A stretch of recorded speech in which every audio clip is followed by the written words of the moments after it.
Is your team working remote? Look, working remote is great for business if you can do it, but it also comes with its own set of challenges. How do you drive culture and communication when none of the team can interact with each other easily?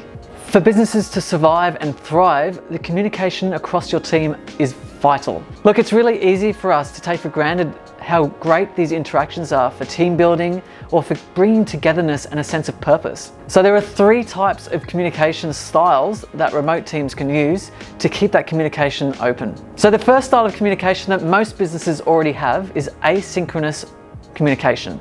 Now that means using your emails or messenger in your own time and communicating with your team or your clients around the world.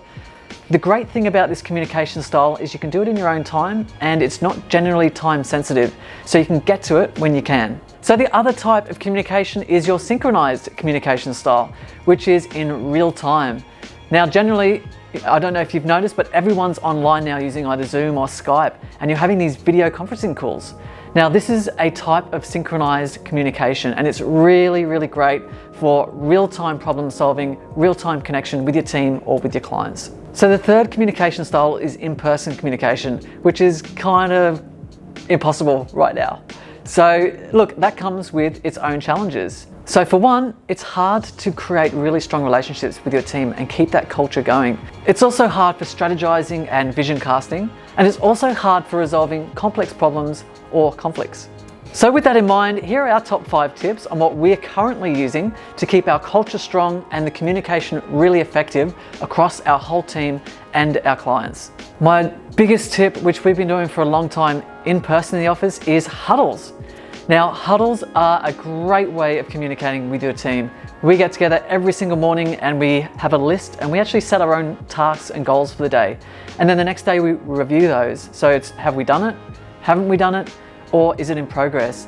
And we usually put an intention for the day as well, like have fun or focus or something like that. So this brings great transparency to the whole team. Everyone knows what's going on.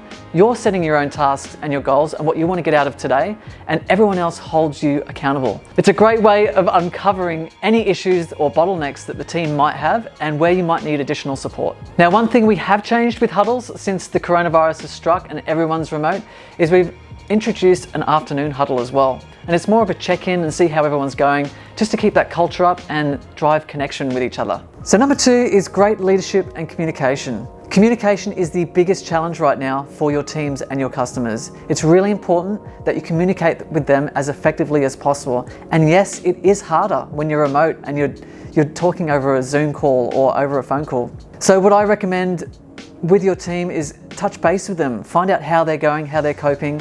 Be authentic, be transparent with how you're dealing with the situation on your level as well as how you're going to help them through it. I would strongly recommend checking in with them on a personal level once a week, once a fortnight, just seeing how they're going and how they're coping, because any issues or personal problems that might be coming up, they won't be addressed in your huddles. So it's really important that you touch base and you show that support wherever it's needed. Number 3 is get a great management tool for your business. Because we're working remote now, communication is an issue, as we know. It's important that you can manage your tasks and your jobs with your team.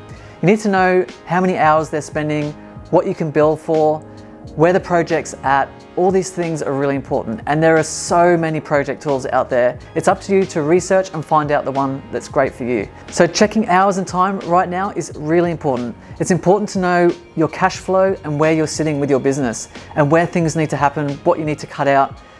It's so important right now for your life. Your cash flow is your oxygen, and having your time recorded and your billable hours recorded is what's going to get you through. So keep an eye on your cash flow. Now, we use programs like Teamwork for our project management. We use Slack for direct messaging. Obviously, we have our emails. We use Xero for our accounting, and we use G Suite for shared docs and collaborations. Number 4 is, this one's a good one, celebrate your wins. Every Wednesday, we call them Wednesday wins. We share our personal or a win we've had in the business, just to keep some positive focus within the business. It's really, really easy to concentrate on all the negative stuff that's going on right now. Bring in something to your culture that's going to really help people bring awareness to these small things in life that are actually going great right now. So celebrate your wins. Number 5 is watch your tone. Sometimes I don't know if you've ever done it, but you've written a message and it's been misinterpreted because there's been no emojis, or they don't know the tone of voice that you're actually writing with. The same can happen with all your written communication. So in these times where people are rushed and stressed and they don't know what's going on, they might misinterpret some written communication that you've had. So it is important to go for that extra mile, reread your emails, and look, insert emojis if you think that's going to help. We use GIFs amongst the team to lighten the mood a little bit and just to have a bit of fun, but do something that really brings your team together and helps with your culture. I really hope those 5 tips were helpful. Thank you so much for watching, and I'll see you next video.